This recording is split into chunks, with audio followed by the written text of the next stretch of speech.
Hello बच्चों, मैं हूँ आपकी हिंदी टीचर अंजू मैडम और मेरे क्लास में आप सभी बच्चों का हार्दिक स्वागत है। बच्चों, हम लोगों ने डॉक्टर राम कुमार वर्मा द्वारा लिखित दीपदान एकांकी के सारांश को पढ़ लिया है। आज दीपदान एकांकी के उद्देश्य को लेकर मैं आपके समक्ष उपस्थित हूँ। जिन बच्चों ने दीपदान एकांकी के सारांश को अभी तक नहीं समझा है, वे डिस्क्रिप्शन बॉक्स में दिए गए लिंक को क्लिक करके पूरे सारांश को अच्छी तरह से समझ सकते हैं। दीपदान एकांकी के सारांश को समझने से पहले आपको दीपदान एकांकी को अच्छी तरह से पढ़ लेना चाहिए। उसके प्रत्येक पंक्ति को खूब अच्छी तरह से समझिए, सारांश को अच्छी तरह से समझिए, तो आप देखेंगे दीपदान एकांकी के उद्देश्य को आप भली भांति समझ पाएंगे। हमेशा की तरह मैं आप लोगों के सामने सारी बातों को लिख कर लाई हूँ और आप सबसे फिर से यही कहना चाहूँगी कि आप भी पढ़ने के साथ साथ लिखने का अभ्यास जारी रखें। तो बिना देर किए शुरू कर रही हूँ। दीपदान, डॉक्टर राम कुमार वर्मा, भाग 2, उद्देश्य या मूल संवेदना। डॉक्टर राम कुमार वर्मा द्वारा रचित दीपदान एकांकी की पृष्ठभूमि ऐतिहासिक है। दीपदान का उद्देश्य भारतीयों के हृदय में देश प्रेम और कर्तव्य की भावना पैदा करना है। आप सभी जानते हैं दीपदान एकांकी की पृष्ठभूमि ऐतिहासिक है। क्यों है ऐतिहासिक? क्योंकि इस एकांकी में इतिहास की एक प्रमुख घटना को आधार बनाया गया है, यानी इसकी कथा का आधार इतिहास की एक सच्ची घटना है। और राम कुमार वर्मा ने हम भारतीयों के हृदय में देश प्रेम और कर्तव्य की भावना को जन्म देने के लिए, जागृत करने के लिए इस एकांकी को लिखा है। यानी इस एकांकी को लिखने के पीछे डॉक्टर राम कुमार वर्मा का यह उद्देश्य है। आप सभी जानते हैं कि हमारा देश जो है अंग्रेजों का गुलाम था और हम भारतीय देश को अंग्रेजों की गुलामी से, अंग्रेजों के चंगुल से मुक्त कराने के लिए अनवरत संघर्ष कर रहे थे। ऐसे समय में एक तरफ हमारे देश के नौजवान स्वतंत्रता की आग में अपनी आहुति दे रहे थे, अपने बलिदान से लोगों के मन में प्रेरणा का भाव भर रहे थे, तो दूसरी तरफ साहित्य के अंतर्गत हमारे बहुत से साहित्यकारों ने कहानी, एकांकी, नाटक, कविता इत्यादि को लिखकर हम भारतीयों के मन में देशभक्ति की भावना को जागृत किया है। डॉक्टर राम कुमार वर्मा ने ऐसे समय ही इस एकांकी को लिखा है और अपने उद्देश्य की पूर्ति की है। दीपदान एकांकी की रचना जिन दिनों हुई या की गई, उस समय हमारा देश भारत यानी अंग्रेजों का गुलाम था।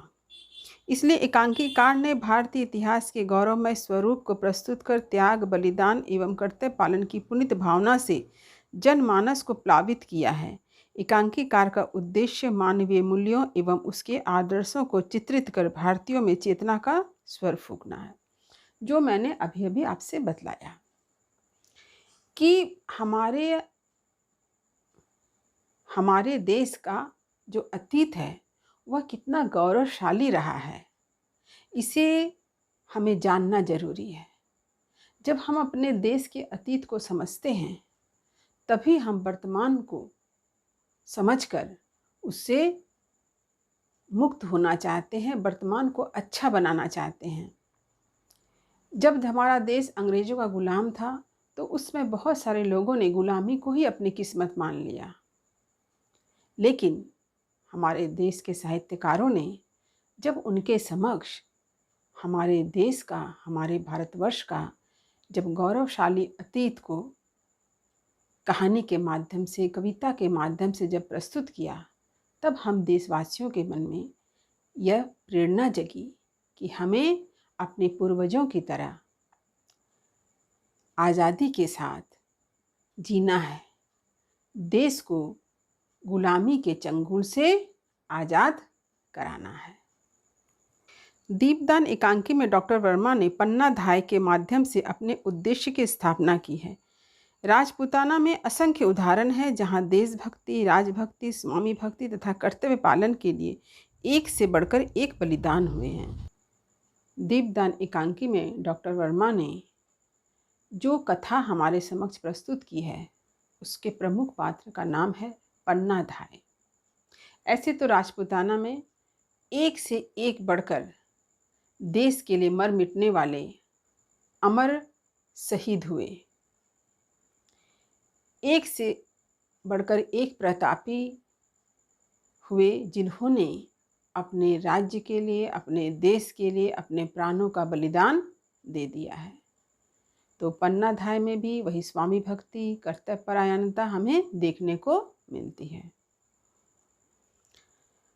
पन्नाधाय का बलिदान, जहां स्वामी के पुत्र की रक्षा के लिए अपने पुत्र की बलि दी गई हो, भारतीय ही नहीं विश्व साहित्य के इतिहास में शायद ही ऐसा कोई उदाहरण मिले। किसी भी माँ के लिए संभव नहीं, परंतु पन्नाधाय ने इस असंभव को संभव बना दिया। पन्नाधाय ने अपने स्वामी यानी महाराणा सांगा के छोटे पुत्र उदय सिंह के प्राण की रक्षा करने के लिए अपने पुत्र चंदन का बलिदान दे दिया। उनका यह बलिदान हमारे भारतीय साहित्य ही नहीं विश्व साहित्य में दुर्लभ है। ऐसा उदाहरण हमें कहीं नहीं मिलता है जहां पन्ना ने असंभव को संभव बना दिया। यानी एक माँ के लिए पुत्र से बढ़कर और कुछ नहीं होता। ऐसे में पन्ना ने अपने पुत्र का ही बलिदान दिया अपने स्वामी भक्ति के लिए। स्वामी भक्ति की मर्यादा पर एक माँ के मातृत्व का यह समर्पण, त्याग, उत्सर्ग अपने आप में अतुलनीय है। वह त्याग बलिदान की साक्षात देवी है। उसका यह अलौकिक बलिदान पाषाण हृदय को भी पिघला देने वाला है। उन पन्नाधाय ने जो बलिदान दिया, सच में उसकी तुलना नहीं की जा सकती, अतुलनीय है।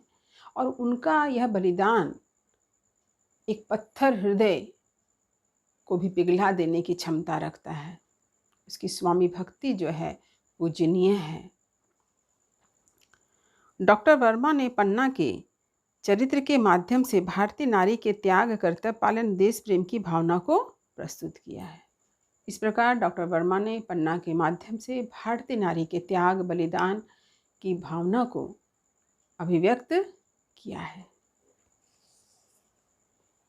उन्होंने यह संदेश दिया है कि देश हित में मानव को अपने स्वार्थ का त्याग करना पड़ता है। यानी देश के लिए, देश हित यानी देश के लिए हम मनुष्यों को अपने व्यक्तिगत प्रेम का बलिदान देना पड़ता है, अपने व्यक्तिगत स्वार्थ को छोड़ना पड़ता है, राष्ट्र हित के लिए व्यक्तिगत हित का बलिदान करना पड़ता है, क्योंकि देश सर्वोपरि है, देश सबसे बड़ा है। देश है तभी हम हैं।